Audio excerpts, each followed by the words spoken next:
আজকে শ্রাবণ সোমবার, তাই ভাবলাম আজকে তো আমি সাবুদানার খিচুড়ি খাবো। এই রেসিপিটাই তোমাদেরকে দেখিয়ে দিই। সারা রাত আমি সাবুদানা ভিজিয়ে রেখেছিলাম, একদম সুন্দর ভিজে গেছে, দানাগুলো আলাদা আলাদা। তারপরে 3টে আলু সেদ্ধ করে আমি সেটা ওর খোসাটা ছাড়িয়ে রেখেছি। দিকে ধনে পাতা, কাঁচা লঙ্কা কুচিয়ে রেখেছি, আর রোস্টেড বাদাম আমি ছুলে রেখেছি, হিং, ঘি, আর এদিকে তোমার সম্বার দেওয়ার জন্য একটু গোলমরিচ, তারপরে একটু চিলি ফ্লেক্স, জিরে, আর রক সল্ট।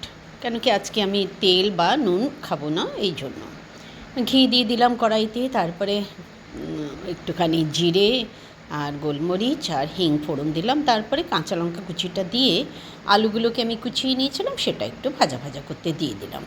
একটু ভাজা ভাজা হলো, আমি একটু নুন ছড়িয়ে দিলাম। তোমরা জানো আমি একটু নুন দিই সবসময়, অবশ্যই সেটা রক সল্ট, ওটাই দিলাম।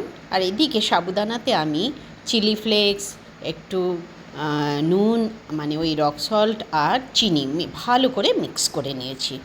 তো আর উপর থেকে আলাদা করে দিতে হয় না। দিয়ে ব্যাস এবারে আমি কড়াইতে ঢেলে দিলাম পুরো সাবুদানাটা। এইবারে ভালো করে মিক্স করে নিলাম। সুন্দর মিক্স হয়ে গেল, একদম আলাদা আলাদা হয়ে গেছে। ভালো করে এটাকে নেড়ে চেড়ে আমি সেই বাদামগুলোকে একটু হামুলদিস্তায় কুটে নিলাম, তাহলে না খেতে ভালো লাগে।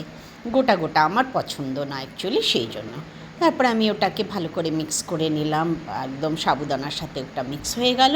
বাস এবারে আমি ধনেপাতা কুচিটা উপর থেকে দিয়ে দিলাম, গ্যাসটা বন্ধ করে দিলাম। হয়ে গেল আমার সাবুদানার খিচুড়ি। আজকের আমার লাঞ্চ বলো, ডিনার বলো, এটাই।